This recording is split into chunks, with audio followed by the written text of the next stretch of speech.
ಪ್ರೀತಿಯ ಮಕ್ಕಳಿಗೆ ಸ್ವಾಗತ. ಹಿಂದಿನ ವಿಡಿಯೋದಲ್ಲಿ ಕ ಅಕ್ಷರದ ಕಗುಣಿತ ಹೇಗೆ ಬರೆಯೋದು, ಕ ಪ್ಲಸ್ ಆ ಕ ಹೇಗಾಗುತ್ತೆ ಅಂತ ತಿಳ್ಕೊಂಡ್ವಿ. ಹಾಗೆ ಅದರಿಂದ ಸ್ಟಾರ್ಟ್ ಆಗುವಂತಹ ಪದಗಳು ಮತ್ತು ಅದರ ಇಂಗ್ಲಿಷ್ ಅರ್ಥ ಕೂಡ ತಿಳ್ಕೊಂಡಿದ್ವಿ. ಇದೆಲ್ಲ ನಿಮಗೆ ಚೆನ್ನಾಗಿ ಅರ್ಥ ಆಗಿದೆ ಅಂತ ಭಾವಿಸ್ತೀನಿ. ಹಾಗೆ ಕನ್ನಡ ಕಷ್ಟ ಏನಿಲ್ಲ, ಮನಸ್ಸಿಟ್ಟು ಓದಿ. ಹಾಗೆ ಒಂದು ಒಳ್ಳೆಯ ಸಮಯ ಪ್ರಜ್ಞೆಯ ಕತೆ ಕೂಡ ಹೇಳ್ಕೊಟ್ಟಿದ್ದೀನಿ, ಅಂದರೆ ಹೋಮ್ವರ್ಕ್ ಬಗ್ಗೆ. ಈ ಕತೆ ತುಂಬ ಚೆನ್ನಾಗಿದೆ, ಓದಿ.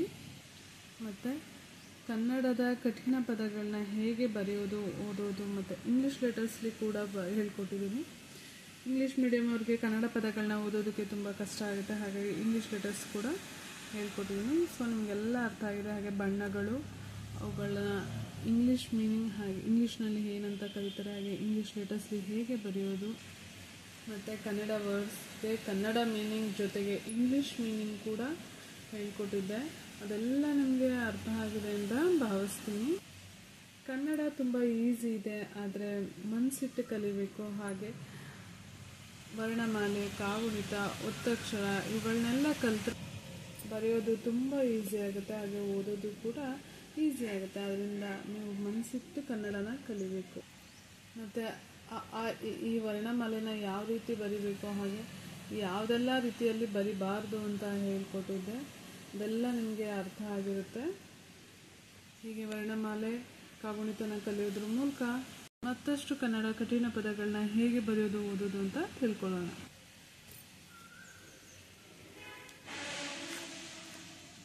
ಮೊದಲನೇದಾಗಿ ಸಾರ್ಥಕ. ಇಲ್ಲಿ ಸ ಬರೆದು ಆಮೇಲೆ ಅರ್ಕ ಒತ್ತು ಕ, ಸಾರ್ಥಕ. SARTHAKA, ಸಾರ್ಥಕ. ನೆಕ್ಸ್ಟ್ ಸತ್ಸಂಗ. ಬರೆದು ಸಾ ಒತ್ತು ಬರೆದ್ರೆ ಸತ್ಸ ಆಯಿತು. ಸತ್ಸಗ ಅಂತ ಹೇಳಿದ ಸತ್ಸಂಗ ಅಂತ ಹೇಳಿರೋದು. ಹಾಗಾಗಿ ನ ಸೌಂಡ್ ಬರುತ್ತೆ, ಅಲ್ಲಿ ಅನುಸ್ವಾರನ ಬರೆದು ನಂತರ ಗಾನ ಬರಿಬೇಕು. SATSA, ಸತ್ಸ ಆಯಿತು. ಅನುಸ್ವಾರಕ್ಕೆ ನ ಸೌಂಡ್ ಬಂದಿದೆ, ಹಾಗಾಗಿ ಎನ್, ಗಾಗೆ GA, ಸತ್ಸಂಗ. ನೆಕ್ಸ್ಟ್ ಸುಧಾಮೃತ.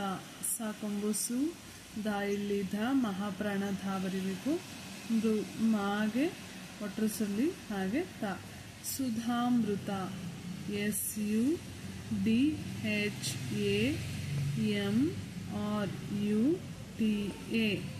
ಸುಧಾಮೃತ. ನೆಕ್ಸ್ಟ್ ಸುಸಂಪನ್ನ. ಸಾಕೊಂಬು ಸು, ಸಾ ಪ, ನಾಗೆ ನಾವತ್ತು. ಇದೇನಾಯಿತು, ಸುಸಪನ್ನ ಆಯಿತು. ಸೊ ನಮಗೆ ಸುಸಂಪನ್ನ ಅಂತ ಬರೀಬೇಕು. ಸುಸ ಆದಮೇಲೆ ಸೌಂಡ್ ಬಂದಿದೆ, ಹಾಗಾಗಿ ಇಲ್ಲಿ ಅನುಸ್ವರ ಬರೆದ್ರೆ ಇದು ಸರಿಯಾದ ಪದ ಆಗುತ್ತೆ, ಸುಸಂಪನ್ನ.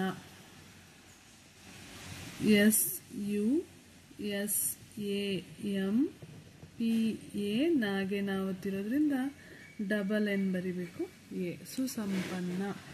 ನೆಕ್ಸ್ಟ್ ಸುಸಜ್ಜಿತ. ಸಾಕೊಂಬು ಸು ಮತ್ತೆ ಸ, ಜಿ ತ. ಹೀಗೆ ಬರೆದ್ರೆ ಏನಾಗುತ್ತೆ ಅಂದರೆ ಸುಸಜ್ಜಿತ ಆಗುತ್ತೆ. ನಮಗೆ ಬೇಕಾಗಿರೋದು ಸುಸಜ್ಜಿತ. ಸೊ ಎಲ್ಲಿ ನಾವು ಒತ್ತಿ ಹೇಳ್ತಾ ಇದ್ದೀವಿ, ಜಿ ಅಕ್ಷರನ ಒತ್ತಿ ಹೇಳ್ತಾ ಇದ್ದೀವಿ, ಹಾಗಾಗಿ ಜಿಗೆ ಜಾ ಒತ್ತನ್ನು ಕೊಡಬೇಕು. ಈಗ ಇದು ಸರಿಯಾಗುತ್ತೆ. ಸುಸಜ್ಜಿತ.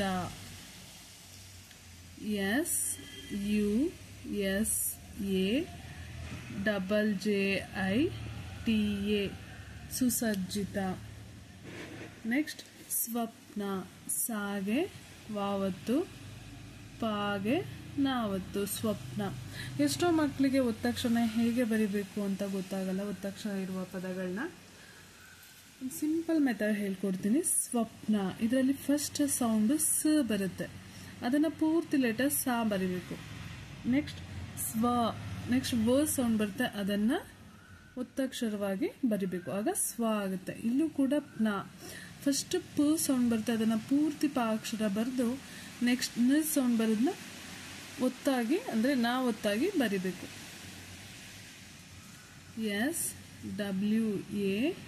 SWAPNA, ಸ್ವಪ್ನ. ನೆಕ್ಸ್ಟ್ ಸ್ವಾತಂತ್ರ್ಯ, ಇಲ್ಲಿ ಸ ವಾವತ್ತು, ತಾ ಅನುಸ್ವಾರ, ತಾಗೆ ರಾವತ್ತು ಯಾವತ್ತು. ಲಾಸ್ಟ್ ಲೆಟರ್ ಸ್ವಾತಂತ್ರ್ಯಲ್ಲಿ ಲಾಸ್ಟ್ ಲೆಟರು ತ್ರಿಯಾ ಬರುತ್ತೆ. ಸೊ ತಿಗೆ ತಾ ಬರೆದು ರಾವತ್ತು ಮತ್ತೆ ಎಲ್ ಸೌಂಡ್ ಬರುತ್ತೆ, ಹಾಗಾಗಿ ಯಾವತ್ತನ್ನ ಬರಿಬೇಕು.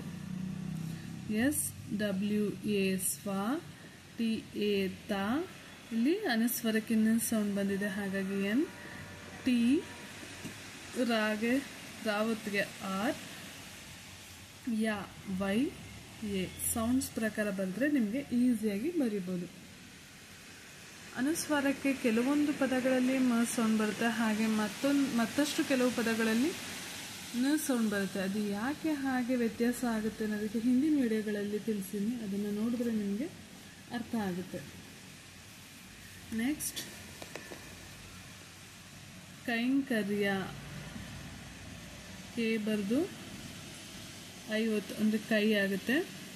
ಅನುಸ್ವಾರ ಕಾ, ಯಾ ಬರೆದು ಅರ್ಕಾವತ್ತು, ಕೈಂಕರ್ಯ.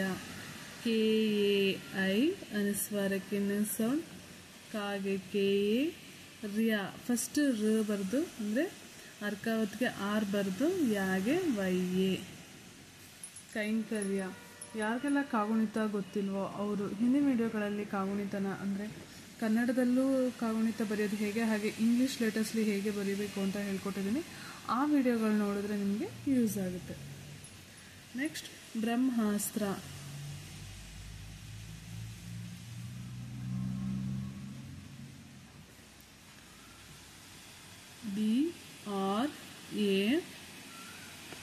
BRAMHASTRA